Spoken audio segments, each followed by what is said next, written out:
hoy nos acompaña Gaby. Él es psicólogo y él viene a platicarnos un poquito acerca de su testimonio. Viene a hablarnos acerca de cómo él sale del infierno de las adicciones y comienza un proceso de recuperación. Mi nombre es Enrique Corral, yo también soy psicólogo y el día de ahora vamos a escucharlo a él. Bienvenido, Gaby. Gracias por la invitación. No puedo decir sus apellidos porque él viene presentándose como anónimo. Es una persona en recuperación, es una persona que practica el programa de los 12 pasos de Alcohólicos Anónimos y es una persona que asiste regularmente a esa agrupación de Alcohólicos Anónimos. Gaby, ¿cuántos años tienes? ¿Qué tipo de sustancia consumías? ¿Cuál era tu droga de impacto? Háblanos un poquito acerca del tiempo que tienes también en sobriedad. Gracias, sí. Consumí múltiples sustancias y mi adicción fue progresando, pero en un principio era marihuana y alcohol. Marihuana y alcohol fue lo que me llevó a un fondo de sufrimiento, ¿no? Tanto que se defiende la marihuana, la verdad. Sí tiene un efecto adverso tremendo cuando es una persona que tiene esa tendencia a la adicción, ¿no? Tengo 55 años, y tengo muchos años, pues viviendo con una condición crónica de adicción, pues, y que bendito Dios he encontrado una solución yo dentro del programa de Alcohólicos Anónimos. Ok. ¿A ti te funciona el programa de Alcohólicos Anónimos? Me parece, porque yo te conozco, eres una persona a la que yo estimo bastante. Te conozco y sé que en su momento tuviste una recaída fuerte también. Eres una persona que duró bastante tiempo en recuperación, después tienes una recaída y ahorita ya tienes también otro cierto tiempo que vives sin consumir en recuperación, ¿no? Sí, te digo, ha sido un largo viaje esta cuestión de la recuperación. Yo me limpié por primera vez en el 20 de diciembre de 1995. Para que llegara yo a una sobriedad continuada, pues pasaron como unos 2 años de estar asistiendo a reuniones. Yo conocí de esto en un grupo de narcóticos anónimos. Fui por todas las razones equivocadas, llegué ahí. O sea, yo no iba a recuperarme, yo iba, pues, porque para arreglar un problema con la familia, que pensaran que ya me iba a recuperar y fue como yo llegué a un grupo, tenía como 26 años, yo creo, de edad. Al llegar a ese grupo fue, sorpresa, que había varias gentes que yo conocía y se miraban muy diferentes. Eso me impactó muchísimo a mí, el verlos, pues se miraban sanos, pues, y ya, no me acuerdo, me acuerdo que me recibieron muy bien. Eso me llamó mucho la atención porque tenía mucho tiempo que no me recibían bien en ninguna parte. Y entonces me recibieron muy bien y al final de la junta le pregunté a un amigo que conocía que estaba ahí, le digo, ¿qué onda? Me dice, no, tengo 8 meses sobrio, me dijo. Y eso a mí me impactó muchísimo porque la situación en la que yo estaba, no concebía yo un día sin estar tomando o sin estar consumiendo alguna sustancia, ¿no? Y yo lo vi y su testimonio a mí me vendió lo que el programa de 12 pasos. Dije, no, pues si esta persona se puede recuperar y yo también. Salí de ahí de esa junta, salí con esperanza porque yo ya había tirado la toalla. Yo ya decía, voy a arrastrar con mi adicción hasta donde me lleve. Y ahí fue donde yo supe que había una solución para mi problema. Ok. ¿Por qué consumías? ¿Alguna vez te has hecho esa pregunta, el por qué y para qué consumías? ¿Cuáles eran las razones, cuáles eran las causas por las que tú consumías y por las que tú empiezas a tener el problema de lo que es una adicción? Qué tremendo, ¿no? Esa es la pregunta de los $10,000. Ahorita lo entiendo, pero antes no conocía, no conocía nada, yo no sabía ni cómo se deletrea la palabra adicción, o sea, para mí era lo que había y era normal. En mi círculo, en mi entorno, se tomaba mucho, la familia tomaba mucho, entonces yo crecí, viendo las borracheras de fin de semana de la familia. Eh, Había mucha marihuana a nuestro alrededor también, el área donde crecí, eso era lo que había y eso era lo que conocía. Y y me daba miedo, a mí me daba miedo la cuestión del consumo, entonces me tardé más que otros familiares en entrar a eso, porque sí tenía como cierto temor a eso. Era un chico muy inseguro, no tenía un sentido de pertenencia, ni siquiera con la familia, era sumamente tímido, eh, y llegó el día en que me animé y consumí, y y no, pues fue un gran cambio.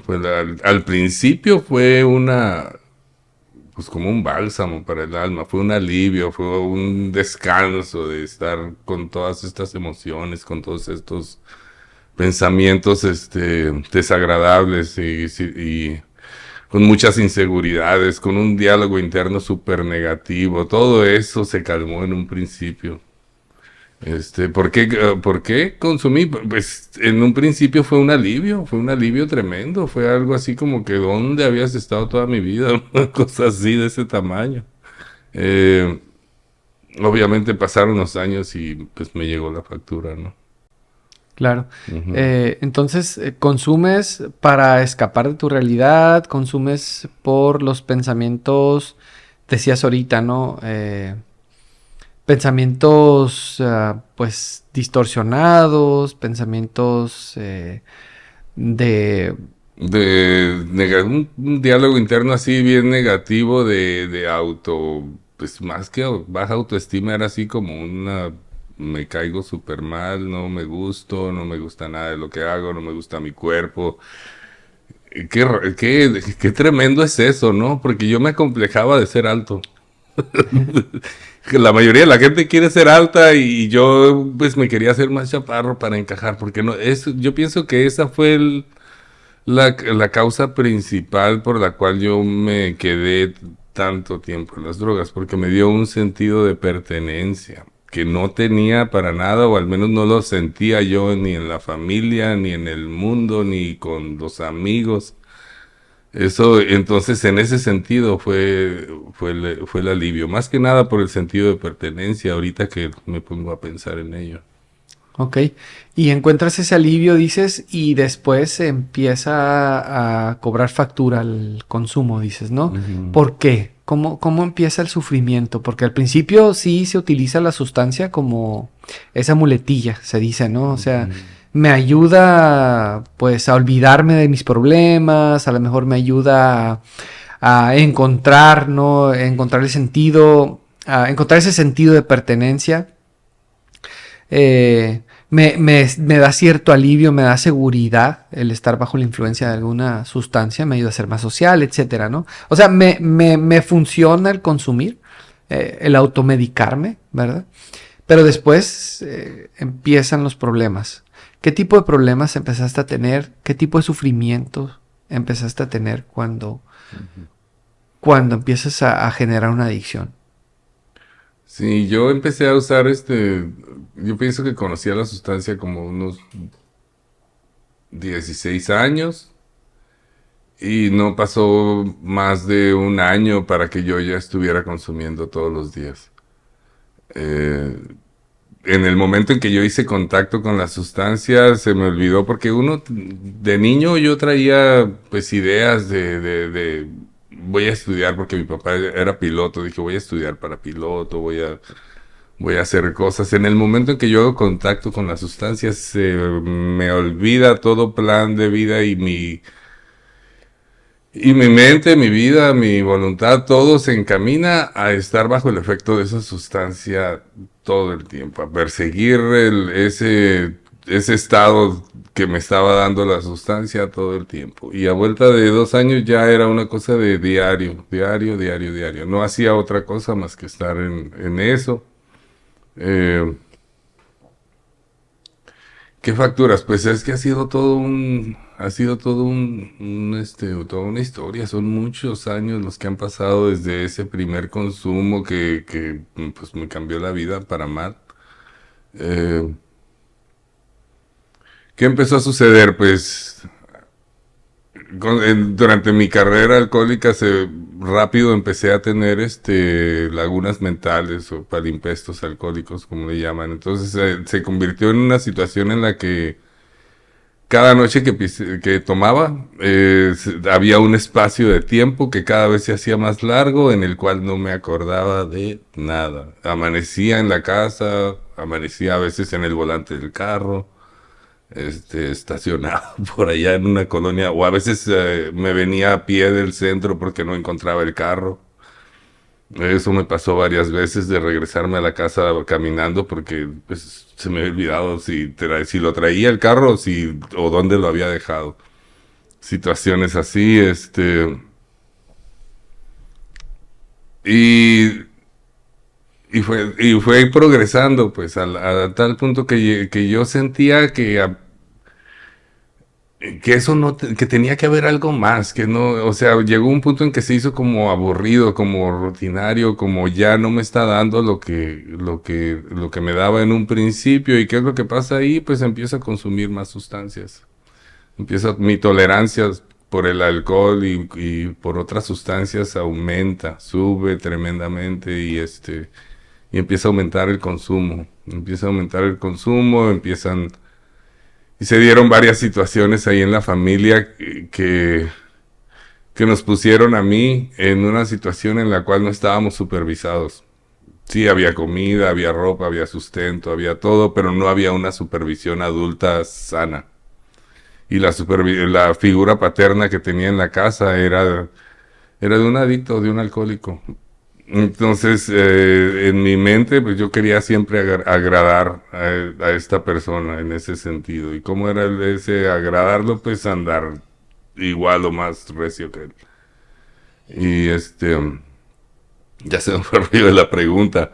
Pero sí, así fue progresando mi adicción. Ujú. Eh, Háblanos un poquito acerca de tu infancia. ¿Cómo fue tu infancia? ¿Crees que tu infancia influyó en el hecho de que tú hayas tenido el problema en las adicciones? Sí, y fíjate que el programa de Alcohólicos Anónimos te ayuda a enderezar todo eso, a entender lo que pasó durante la infancia y cómo mi percepción de la situación era bien equivocada desde una persona muy sensible, ¿no? De una persona muy, sí, hipersensible. Ahora entiendo que esa parte yo ya la traía de nacimiento, el ser altamente sensible. Yo nazco en la Ciudad de México. Todo esto lo averigüé gracias a entrar en recuperación, porque de otra manera yo probablemente me hubiera quedado con mis propias ideas equivocadas. Gracias al programa yo pude entender mi historia, pude entender la historia de mi mamá, de mi papá, de mi abuelo, de mi abuela, gente con la que estaba yo sumamente resentido a la hora de llegar a recuperación. Y entonces nazco en la Ciudad de México. Mi mamá y mi papá se casan enamorados, fui un niño deseado, todo esto lo tuve yo que investigar como parte de mi recuperación. A mi papá lo asesinan por una situación del trabajo, él era militar, era piloto aviador. Yo tenía 2 años de edad, mi mamá estaba embarazada de mi hermana y mi mamá tenía 19 años en ese entonces. Se regresan de la Ciudad de México. Y ahorita lo entiendo así, pero yo de niño yo lo tomaba como abandono. Pero mi mamá se regresa a Ensenada y dice, ¿sabes qué? Yo pienso que mi hijo va a estar mucho mejor con mis abuelos y lo voy a dejar con mis abuelos. De ahí me dejan con mis abuelos y Y yo decía, ¿qué onda? No, no lo entendía. Y mi mamá estaba pues con mis otras dos hermanas, con mi hermana, se volvió a casar, viviendo en otra casa. Y yo vivía con mis abuelos y yo no entendía por qué yo estaba con mis abuelos y mi mamá estaba en otra parte. Y claro que sí, las cosas que pasan en la infancia te marcan, claro que sí. No determinan un futuro, no determinan un futuro, pero sí te marcan a tal grado de que de que haya respuestas automáticas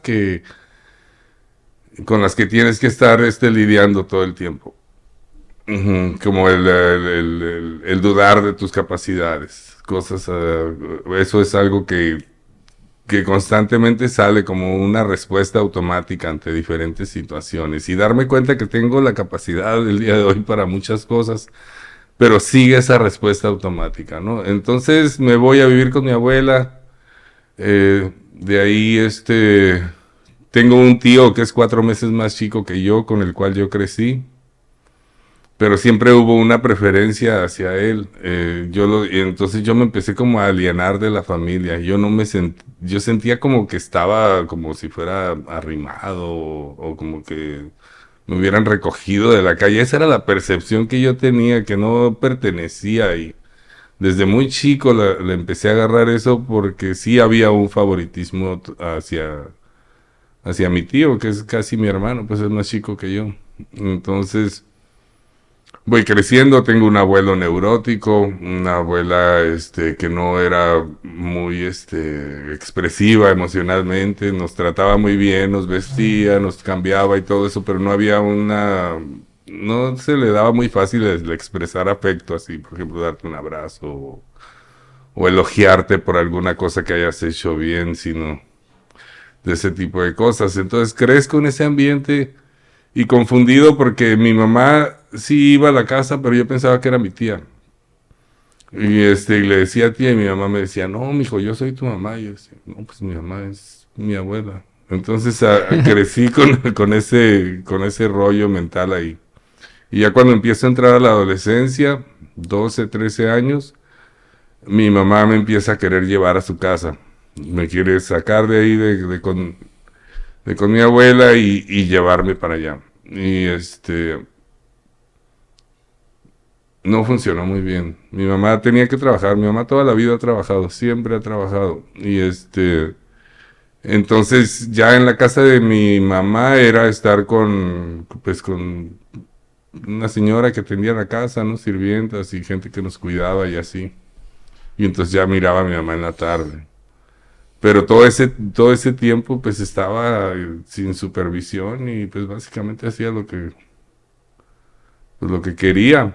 Y pero la respuesta es sí, sí, de toda la infancia definitivamente te trae, lo que sucede en tu infancia sí, sí te marca, sí, sí te marca, pero no determina, pues el día de hoy yo vivo totalmente diferente, yo, tengo una vida que el pronóstico no pudiera haber apuntado a que a que yo viviera como vivo el día de hoy, ¿verdad? O sea, era una cuestión que iba apuntando a tragedia, como tantas personas en mi familia.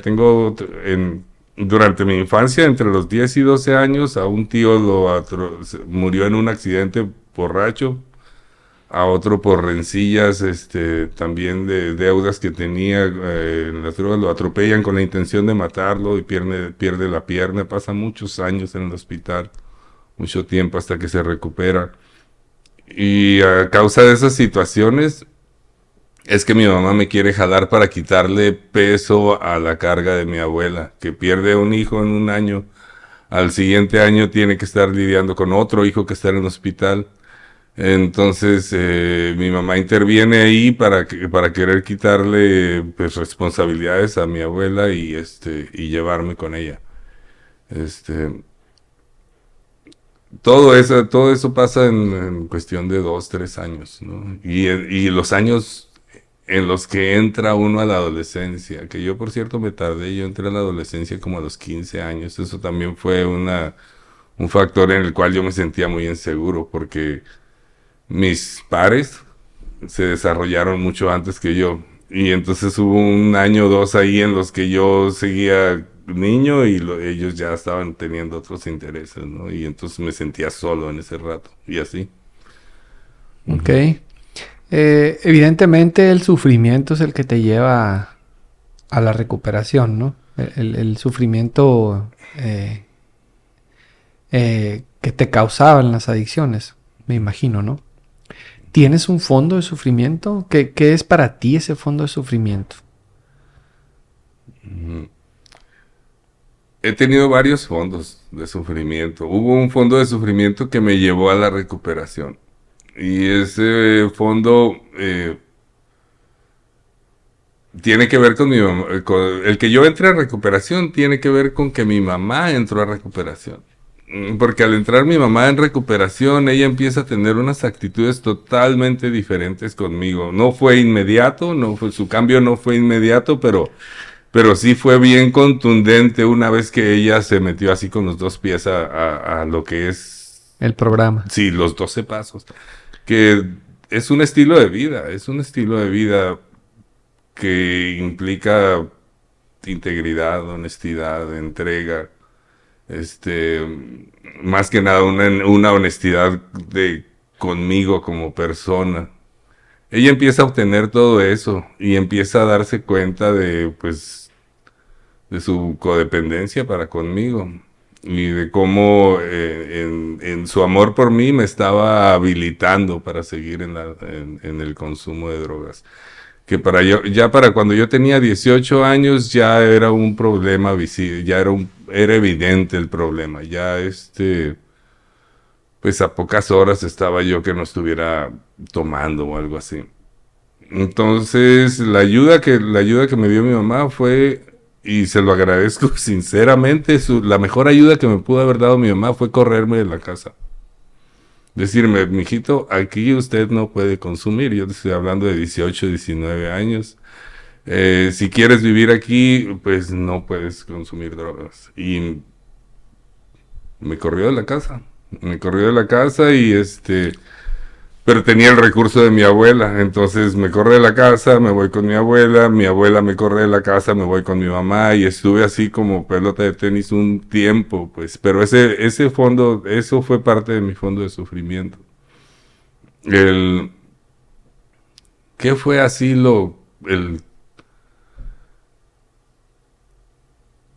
pues empecé a asistir a las reuniones, y durante ese tiempo, pues, duraba un tiempito limpio y luego otra vez recaía y luego otros meses y así.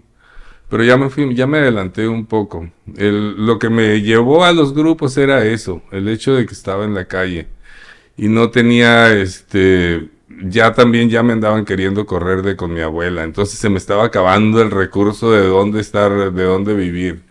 De hecho, eso fue lo que me empujó a llegar al programa. Y y ya dentro del programa empezó otro proceso en el cual ya me di cuenta que mi situación no era sin remedio como yo tenía la idea. Me doy cuenta de eso.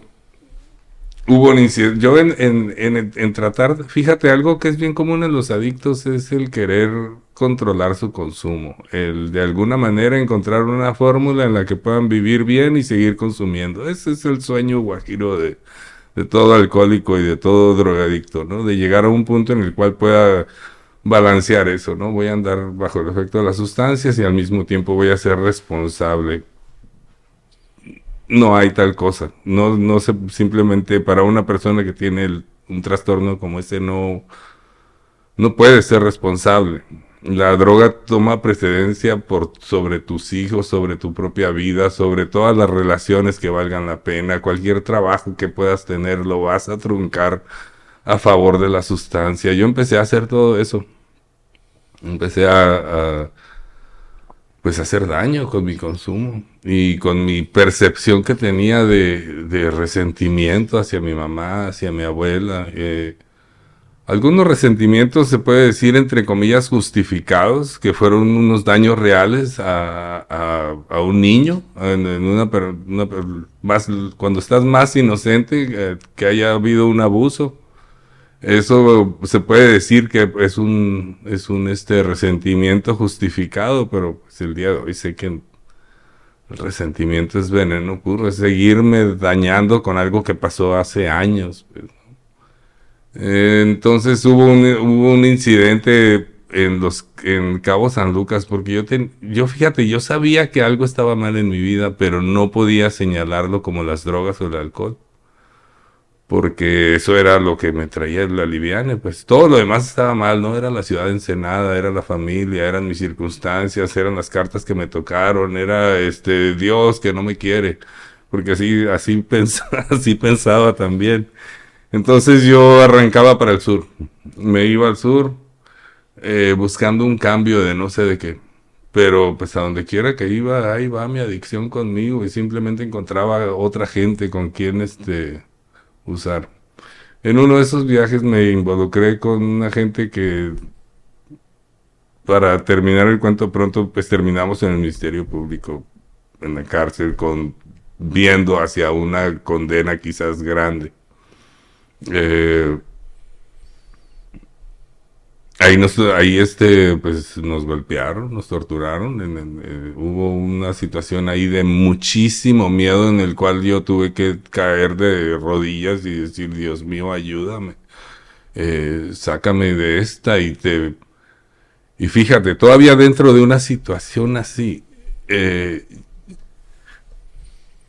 iba a decir, Dios mío, ayúdame y ya no voy y dije, nomás sácame de aquí, porque yo sabía que iba a salir a lo mismo. O sea, yo sabía que no le podía prometer eso porque no lo iba a cumplir. Y efectivamente salí de ahí sin cargos, sin nada de nada. Me acuerdo que pues nomás me soltaron ahí en La Paz y descalzo, porque así como me agarraron y me tuvieron, así me soltaron y ahí voy de regreso a Cabo San Lucas. Tenía un carro ahí, lo vendí, compré más drogas y me regresó a Ensenada. Pero ya pero ya con un sentimiento de amargura, de que estaba atrapado, de que todas las mentiras que yo me había dicho, de que yo controlo, de que yo cuando quiera puedo parar, se cayeron en ese momento. Me di cuenta que no podía parar aunque quisiera, que estaba bien enganchado. Y eso me trajo una amargura a mi vida, aún bajo el efecto de la sustancia. Trajo también un mayor consumo para pagar esa emoción, para pagar ahí fue donde empezó mi calvario. La verdad es, cuando te das cuenta que estás consumiendo en contra de tu voluntad y sigues, y sigues, y sigues, es ahí donde ya la adicción ya no está tan divertida. Ese fue mi fondo de sufrimiento, ¿no? Eh, Llegar a los grupos, pues ha sido la mayor bendición que he tenido en mi vida. Ha sido así como de la noche y el día, el amor de los compañeros, su tolerancia para conmigo. Eh, Siempre tuve un amor por la lectura, fíjate. Entonces cuando yo llego a los grupos, un compañero que tú conoces también, me regalan un libro de Tal como la ve Bill. Y en ese libro, yo lo vi y dije, me impresionó muchísimo, lo leí muchísimas veces, me empecé a llenar de literatura. Y esa fue como una primera fase dentro de la recuperación. El empezar a conocer mucho del programa. Pero un conocimiento intelectual no te salva. Se tiene que aterrizar a tu vida, a tu diario. O sea, si puedes traer todas las letras aquí arriba, pero si no las aterrizas a comportamiento, pues no va a pasar nada. Hay otro aprendizaje que viene de hacer las cosas, no nada más de saber acerca de las cosas. Y tiene mucho que ver con rendirme a mi manera de hacer las cosas, a mi manera de pensar, a entregar realmente todo y aceptar así, dime qué hay que hacer porque la verdad yo todo lo que hago pues no me está funcionando. Entonces mi fondo de sufrimiento llegó dentro de los grupos, el estar luchando, mi fondo y mi recuperación empieza en el momento en que yo renuncio a mi deseo de venganza, en el que yo renuncio totalmente a mi deseo a mis ideas y a mi propia manera de pensar. Y casi con una obediencia ciega, ¿qué sigue? ¿Qué hay que hacer? No, pues ir a las reuniones, ok, voy a las reuniones. Por cierto, yo tuve mucha suerte de que me anduvieran pastoreando y me buscaban mucho. Mi casa, pues eso ya es más adelante, ¿verdad? Pero mi casa se convirtió en refugio para muchos adictos. Ok. Gaby, ¿tuviste una recaída? Sí, Háblanos un poquito acerca de esa recaída. ¿Por qué recaes? ¿Cómo te levantas? Me parece también estuviste internado en algún momento. Tuviste sí, que... Te tuvieron que intervenir de esa manera. sí. Háblanos un poquito acerca de eso, Gaby. Sí, cómo no. Primero, yo conozco la sobriedad asistiendo a los grupos. O sea, no, el irse a internar en aquellos tiempos no era algo que... Había un solo centro de rehabilitación aquí, uno que está por allá no importa, bueno, aquí en Ensenada. Y entonces yo empecé a asistir a los grupos y hubo un día en que sucedió algo en mí. Y como te digo, lo acepté y ese día dejé de consumir. Y pasé mi síndrome de abstinencia y todo lo demás, lo pasé asistiendo a las juntas con otras personas en recuperación que me apoyaban y ese tipo de cosas, ¿no? Desde ese día, un 20 de diciembre, dejé de consumir y me entregué de lleno al programa. Me entregué de lleno al programa y hubo un gran progreso en mi vida, en todas las áreas. Empecé a trabajar en mi persona. Por primera vez pude mantener un trabajo por más de un año, porque antes de eso, naranjas dulces, limón partido. Y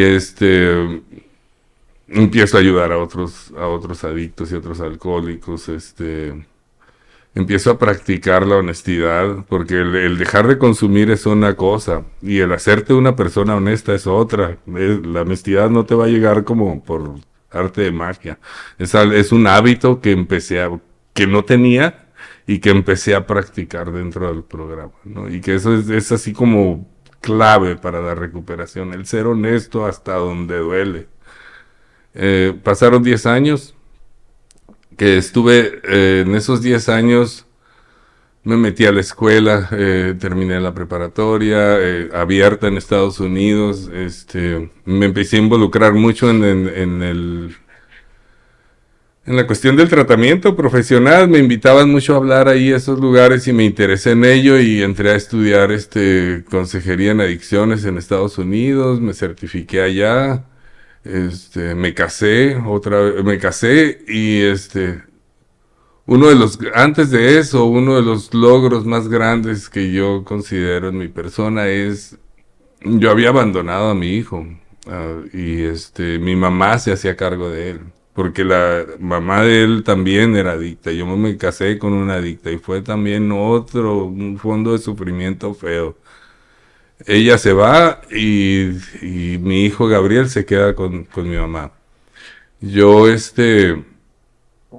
yo lo veía, pero no podía hacer nada porque estaba, pues, atrapado, estaba enganchado completamente. Entonces, como a los 3 4 años de sobriedad, a los 3 años, le empecé a decir a mi mamá, yo quiero que Gabriel esté viva conmigo, yo me quiero hacer cargo de él, no quiero que siga viviendo contigo. Y mi mamá dice, no, pues vamos a prepararnos, vamos a hacerlo de una manera correcta. Agarro un apartamento, ya tengo más de un año trabajando, estoy viviendo una vida completamente diferente. Y llegó el día en que mi mamá me entregó a mi hijo. Y y estuvo conmigo hasta que fue adulto, hasta los 18 años por allá se quedó conmigo. Esta es una situación crónica en la cual si descuidas el mantenimiento de tu condición es igual que la diabetes. Yo por eso no me gusta cuando tú dices que estamos tratando con un problema de salud mental, no un crimen, no una cuestión no es un dilema moral, es una cuestión que si tú descuidas tu tratamiento puedes recaer. Eh, Yo terminé mis estudios como consejero me vi así como en una Y.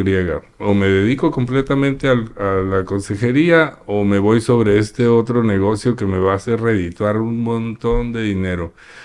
Que era un negocio de televisión satelital en aquel entonces como distribuidor. Y yo lo vi así en blanco y negro. Esto me va a dejar tanto dinero, esto me va a dejar tanto dinero el primer año y va a ir subiendo cada año, voy a estar haciendo cada vez más dinero. Y yo pues, no lo pensé mucho y me fui sobre la lana. Y me entregué de lleno al trabajo y empecé a descuidar mi recuperación. Empecé a dejar de asistir a los grupos, empecé de hablar realmente de lo que sentía. Y mis sponsors, mi padrino me empezaron a decir, oye, ¿qué onda? Ya casi no te vemos en los grupos, si vas, quieres ir a dar la clase, no hablas de ti, cuéntanos cómo te está yendo en tu matrimonio. Y la realidad era que yo estaba teniendo un mundo de problemas con mi matrimonio. También estaba súper agobiado, tenía días de 12, 14 horas que trabajaba todos los días. Y sí, la situación económica estaba muy bien, pero mi recurso personal estaba menguando. Hasta que llegó un día en que recaí, un día que dije, bueno, pues si ya tengo tanto tiempo me voy a tomar un trago. Y me tomé un trago eh, y no pasó nada. En ese momento dije, no pasó nada. Y al día siguiente a trabajar. Pero al poco tiempo me fui sobre otra sustancia. Y dije, a ver, vamos a ver cómo me va por ahí. No, hombre, pues fue exactamente como si no hubiera parado nunca. Me fui muy recio. Para no hacer la historia muy larga, pues mi esposa se fue y regresó, hasta que se fue con todo y niños y me dejó en la casa. Eh, Porque había comprado una casa en Estados Unidos también. Y se fue y yo me quedé ahí hasta que reposesionaron la casa porque perdí la capacidad de trabajar, dejé de hacer los pagos, hasta llegué a un punto en el que no podía funcionar. Y tenía 10 años, 8 meses cuando recaí. Y, y de ahí para acá tuvieron que pasar otros 10 años para yo poder estar sobrio. Y en esos 10 años no me queriendo para. O sea, esos 10 años fueron 10 años de estar entrando y saliendo a los grupos y yendo y es otra vez queriendo alcanzar una sobriedad continuada y no poder hacerlo, no poder hacerlo. No me, no quitaba el dedo del renglón con la cuestión de la recuperación, pues seguía yo aferrado a quererla retomar, ok, me equivoqué, pero no podía y no podía. Eh, Me regreso de Estados Unidos, me quedo a vivir ahí en la ciudad de Tijuana, en un día en un mal día, borracho y voy a un lugar donde venden drogas y compro el famoso cristal o metanfetamina porque no había mi droga de impacto en aquel entonces que era cocaína. Hombre, error, error, algo, o sea, es como si mi adicción antes de la metanfetamina y después, así un parteaguas para mal muy fuerte. Todavía de ahí, pues me voy a Saltos hasta que llego a Ensenada. Y aquí en Ensenada, por primera vez en 20 años estoy cerca de mi mamá. No estaba viviendo con mi mamá, pero mi mamá se empieza a dar cuenta de todo lo que, de cosas que no se daba cuenta porque no estaba cerca. Yo me aislé de la familia. A partir de mi recaída dejé de ir a eventos familiares y empecé a hacer pues a vivir aparte y no hablaba por teléfono. Ellos me hablaban de repente y así. El caso es de que aquí en Ensenada, otra vez, 20 años después, en plena adicción activa, empieza a tener estragos en mi mente muy fuertes al grado de que empiezo a alucinar, empiezo a ver cosas, empiezo a oír cosas, empiezo dejé de comer, entonces mi aspecto físico era terrible,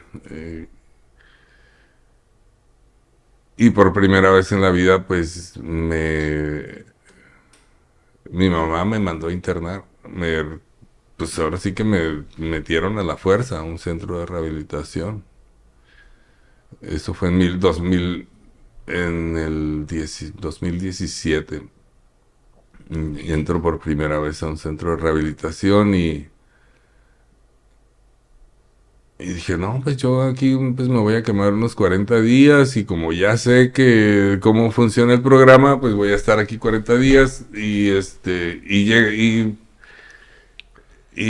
ya con eso ya me retomo lo que sé hacer de ir a los grupos y empezar a esta práctica. No, pues no estaba tan fácil como yo pensaba. Salgo de ahí, el primer internamiento de 40 días y duré como 4 horas. Duré como 4 horas, qué vergüenza, ¿no? Y salí con todo el orgullo del mundo de que no, ya van a ver, yo ahorita voy a salir. O sea, con la intención de estar bien y no poder hacerlo. No poder hacerlo. No, pues a vuelta de 2 meses, otra vez internado a la fuerza, en locura, otra vez. Y esta vez ya fue en ese inter, fue donde platiqué una vez contigo. Y que nos vimos por ahí y yo me acuerdo que era temprano, no sé, 2, 3 de la tarde.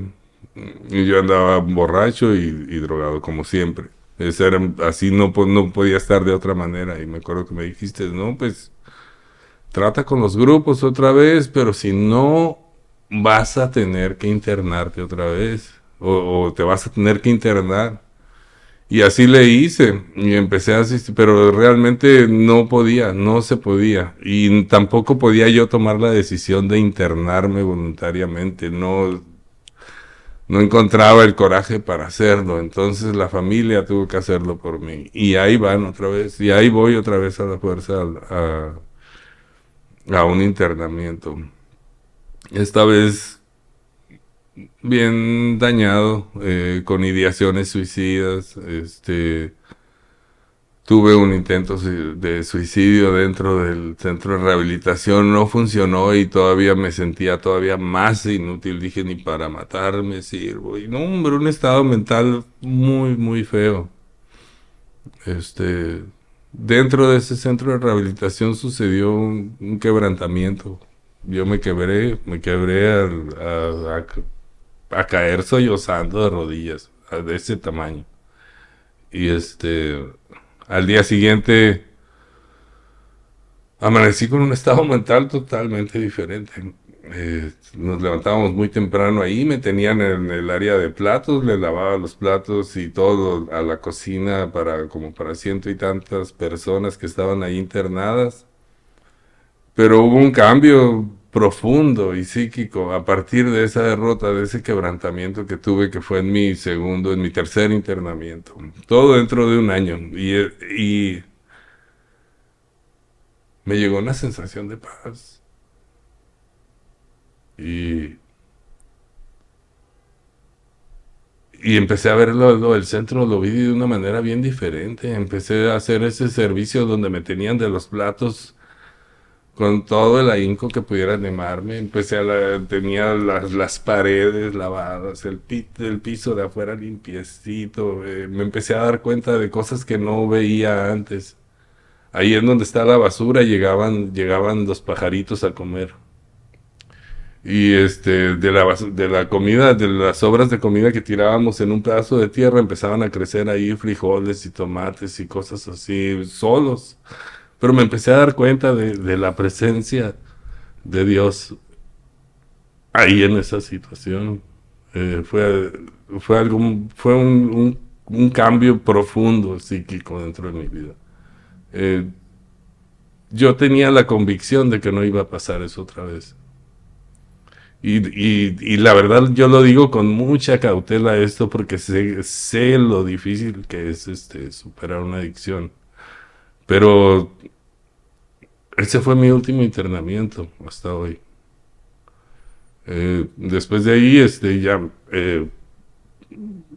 me aventé ahí creo que 6, 7 meses, una cosa así. Ya estaba más para afuera que para adentro y fue cuando empecé a hablé por teléfono, dije, necesito salirme de aquí y ya fue cuando te dije de irme a trabajar a Misión Zoe y todo esto y no sé si debo decir eso, pero eh, fue un cambio que vino de afuera, no vino de mí, yo no podía, fue algo que vino de otra parte,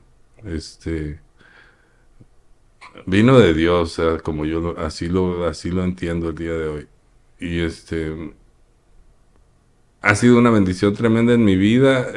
También me doy cuenta que la experiencia que tuve de estar anexado el día de hoy como profesional en adicciones es un recurso invaluable. O sea, yo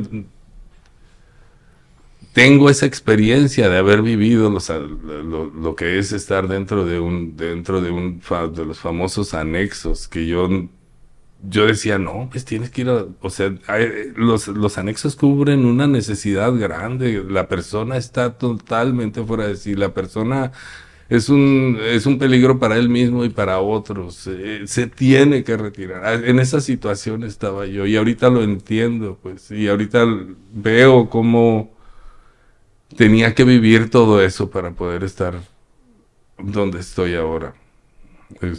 También, ¿qué sigue? Bueno, ¿qué sigue? No, pues entrar a la escuela. Y ahí te voy a la escuela otra vez a mis 50 años, una cosa así. Y me meto a la escuela y pues ya lo que sigue pues ha sido recuperación, otra vez en recuperación. Voy para 5 años otra vez sin beber. Muchas felicidades. Gracias. ¿Ya terminaste tu carrera? ¿Eres psicólogo? Terminé mi carrera como psicólogo, estoy cursando ahorita una maestría también para... Me he dado cuenta que esta es mi vocación y esto es lo que tengo que hacer. En su momento yo me fui sobre el dinero y en esa encrucijada como Jonás, me dicen ve para allá y yo me agarré el lado contrario. Y no, pero no puedes escapar a eso, pues. Y si lo haces, pues termina mal. Yo ahorita lo veo así, sí lo veo como algo bien, tremendo de destino, de esto es lo que tienes que hacer, no te pelees con eso, alguna vez un compañero me dijo, este es tu mundo, aquí es donde esto es lo nuestro, y decía, y ahorita ya sí, no, pues este es nuestro mundo y es un mundo hermoso, es un mundo donde se ven los milagros todos los días. Ok. Se puede decir que tuviste un despertar espiritual. Sí, sí. Sí, ¿Eres una persona, que cree en Dios? Soy cristiano. Sí, claro que sí. Mi mamá es católica. Voy con ella de repente a la iglesia. Yo tengo una congregación a la que empecé a asistir asiduamente. Tengo como un año congregándome otra vez. Que eso es lo que sigue. Ahondar en mi fe, ahondar en mis creencias espirituales. Y sin dejar de esas pequeñas prácticas que solté, pues. Porque para esto para poder mantenerte sobrio hay muchas cositas que uno tiene que estar haciendo. Una de ellas es un corazón agradecido, hasta por lo más pequeño que tengas, ¿no?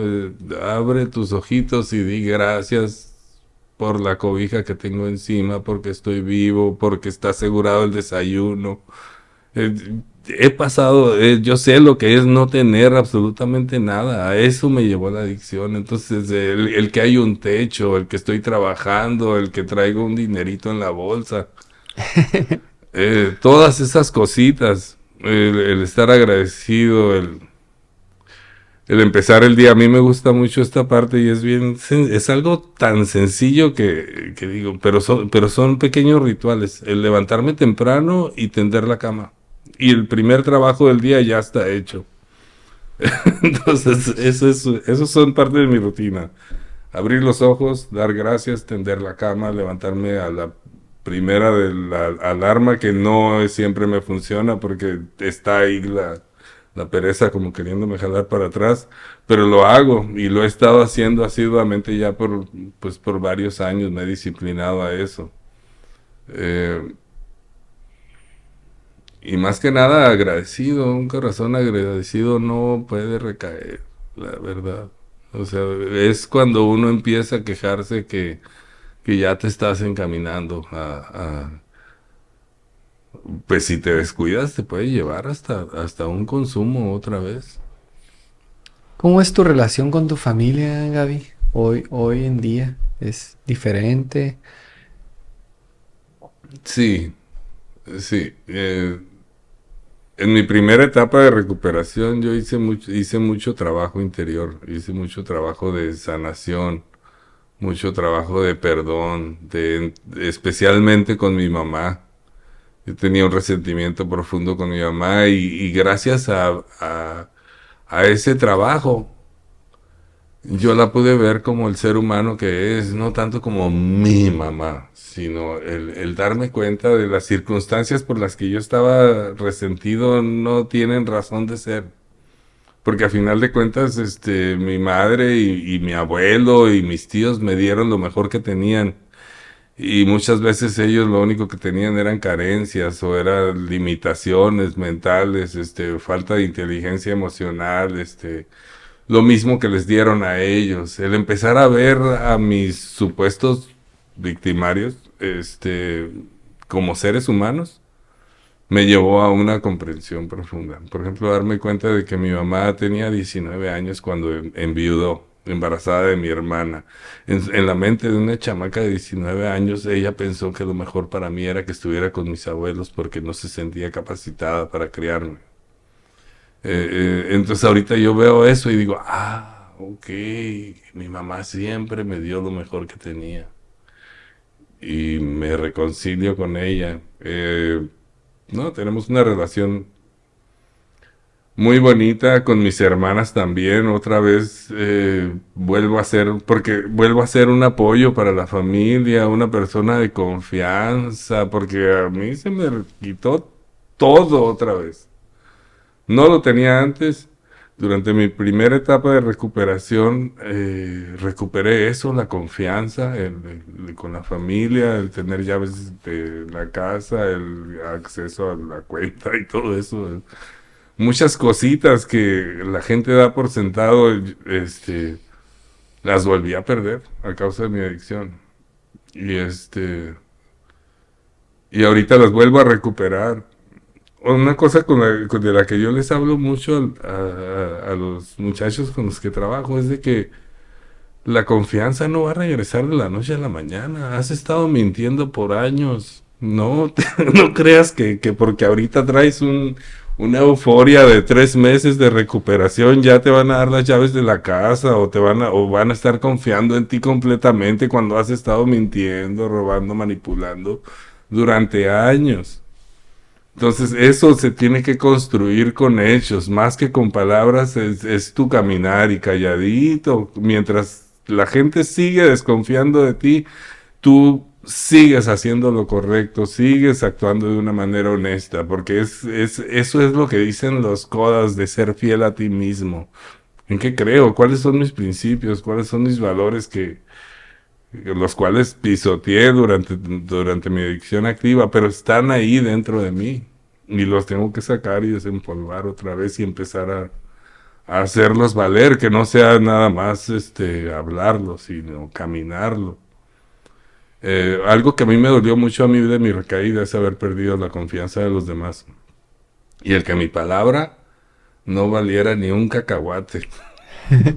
Esa parte es bien dolorosa, especialmente como supuestamente profesional en adicciones y con todo este conocimiento del mundo. Pero ya tu palabra no vale nada, pues no estás viviendo lo que dices, no, no. Eso fue parte de mi fondo de sufrimiento, el perder, el que mi credibilidad como persona otra vez se fue hasta el suelo, ¿no? Con la familia, con la sociedad, con todo mundo. Muy bien. Ahí va otra vez, sí. Gaby, pues te agradecemos el que hayas abierto tu corazón, el que nos hayas venido a platicar un poco de tu testimonio. Te damos las gracias y también pues te felicito. Te felicito porque yo he visto tu proceso. Me ha tocado ver cómo te has levantado, cómo no ha sido tampoco perfecto el proceso. Uh-huh. Sin embargo, algo que sí has hecho a la perfección es el no consumir, ¿no? Uh-huh.